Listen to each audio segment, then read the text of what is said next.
चेतनामूलक कार्यक्रममा कृषिमा त झन् छँदै छैन हेर्नुहोस् मैले त देखेकै छैन टु बी अनेस्ट भन्दाखेरि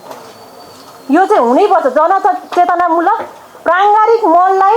महत्त्व राख्नु पर्यो कृषकले भनेर जनचेतनामूलक कार्यक्रम चाहिँ हामीले राख्नु पर्यो सभापतिज्यू म तपाईँलाई हार्दिक अनुरोध गर्न चाहन्छु र यसमा आशिका तामाङ लगायत हाम्रो जो राष्ट्रिय स्वतन्त्र पार्टीको जति पनि हुनुहुन्छ मान्यज्यूहरू उहाँहरूको फुल सपोर्ट हैन कहाँ कसरी लाग्छ हैन हामी त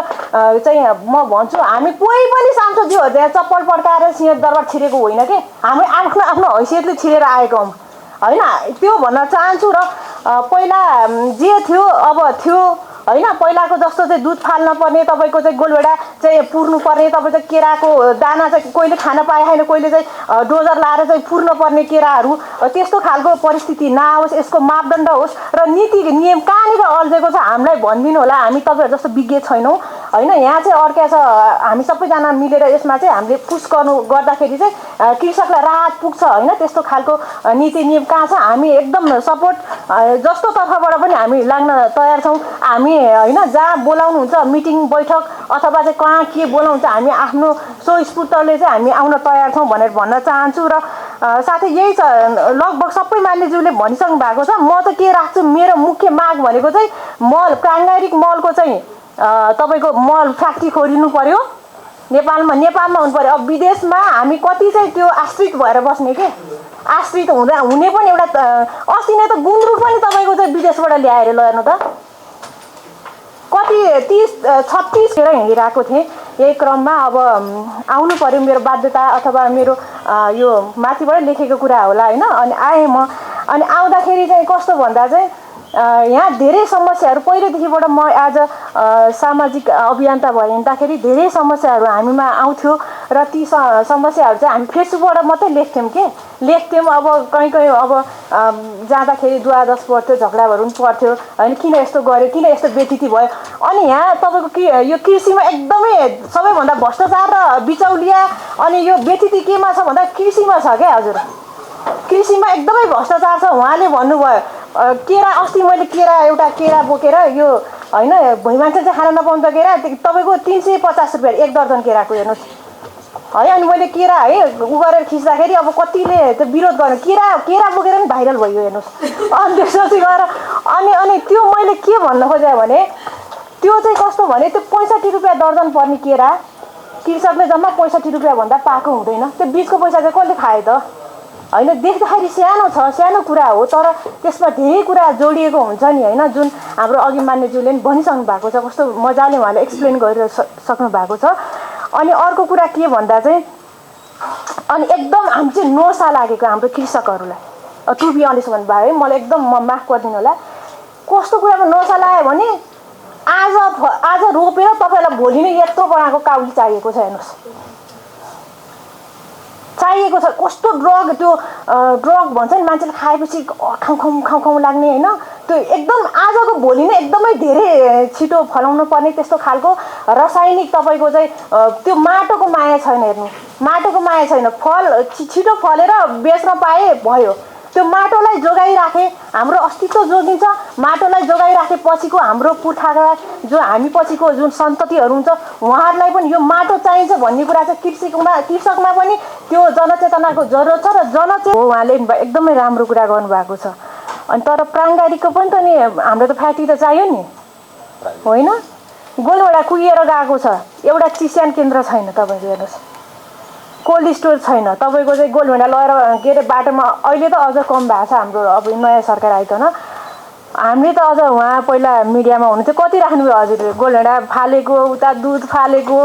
तपाईँको उता चाहिँ होइन केरा चाहिँ अस्ति चाहिँ उसले हालेर मान्छेले केरा खान पाएको छैन उहाँले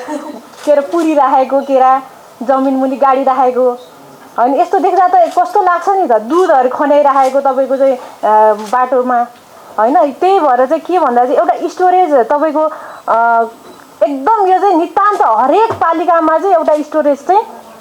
हुनु पर्यो दुधको तपाईको हैन खाद्य जुन गोलभेडाहरू छ तपाईको गोलभेडाबाट तपाईको चाहिँ टमाटर त केचप बनाउन मिल्छ हैन त्यसलाई चाहिँ विभिन्न कुरामा त्यसलाई चाहिँ प्रोत्साहन गर्न मिल्छ हैन यस्तो कुराहरू चाहिँ मलाई एकदमै त्यो परिरहेको थियो। हजुरहरूले प्राय सबै भनिसक्नु भएको छ। मल फ्याक्ट्री चाहिँ अब हामी हरेक पल्ट हामी बैठक बस्छौँ। अब त्यो 1 वर्षसम्म त 5 वर्षसम्म त त्यो बैठक कतिपल्ट बस्छौँ होला, हामी गनेर नि भ्याउँदैनौँ। तर त्यो बैठक बसेर यो चाहिँ आउनु पऱ्यो क्या, नीतिमा जानु पऱ्यो, कार्यान्वयन हुनु पऱ्यो। होइन भने यो बैठक बस्या अर्थ नै छैन होइन। हामी भुक्छौँ त्यो त गएर त्यो अब त्यो एकआसी त्यो हुन्छ, कार्यान्वयन हुनु पऱ्यो, नीति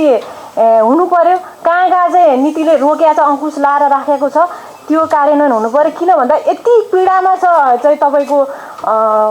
कृषक पनि कस्तो कृषक चाहिँ पीडामा छ नि, जो भुइँ मान्छे कृषक छ। यस्तो पनि देखाएको छु मैले, एउटा घरमा 5 बोरा तपाईँको चाहिँ युरिया मल छ होइन, मल छ। जो चाहिँ कृषक होइन 5 बोरा 10 बोरा छ उसको घरमा, जो रियल कृषक हो उसको घरमा 1 बोरा छैन। हेर्नुहोस् होइन, जो सहकारी रूपमा चाहिँ सहकारीबाट वितरण गरिन्छ कार्डको रूपमा चाहिँ जोसँग कार्ड छ, हातमा कार्ड छ, उसले चाहिँ पायो, मल पायो। जो वास्तविक चाहिँ कृषक हो, जो भुइँ मान्छे हो, उसले अहिलेसम्म 1 बोरा मल पाउनलाई तपाईँको कति घन्टा चाहिँ लाइनमा बस्नुपर्छ हेर्नु त, बिजोग छ। अनि त्यही भएर म के भन्न चाहन्छु भने हाम्रो म त अब यो वास्तवमा भन्नुपर्दा म राजनीतिमा आउँछु भनेर कल्पना पनि नगरे मान्छे होइन। म त एक भुइँ मान्छेको आवाज नै करोड हो कि कतिको त गुन्द्रुकै चाहिँ बाहिरबाट चाहिँ इम्पोर्ट गरेर, चाइनाबाट इम्पोर्ट गरेर खानु परिरहेको छ। हो यस्तो कुराहरू चाहिँ एकदमै यो चाहिँ व्यथित नै हो भन्न चाहन्छु। यहाँको कृषक मरिरहेको छ, यहाँको गुन्द्रुक चाहिँ उसले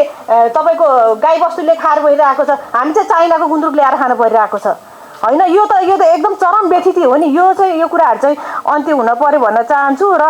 यही मल बिउ बिजनको कुरा हजुरहरूले बुझ्नु भइहाल्यो। अनि प्लस चाहिँ बजारीकरण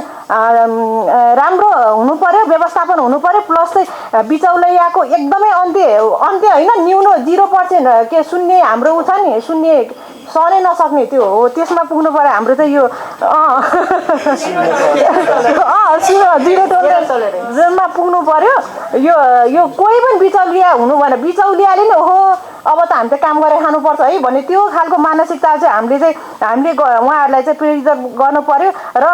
जुन एउटा नसामा डुबिरहनु भएको छ कृषकज्यूहरूलाई, उहाँलाई पनि जनचेतनामूलक कार्यक्रम लिएर आएर चाहिँ अब चाहिँ हामी प्राङ्गारिक मललाई फोर्स गर्ने भनेर बरु हप्तामा बैठक यहाँ पनि बस्न एकदम इम्पोर्टेन्ट छ। बरु यहाँ छुट्याएर हामी जाने फिल्ड भिजिट गर्ने। जबसम्म हामी फिल्डमा जाँदैनौँ, जबसम्म हामी आफ्नो भूगोलमा जाँदैनौँ, तबसम्म जति नै बैठक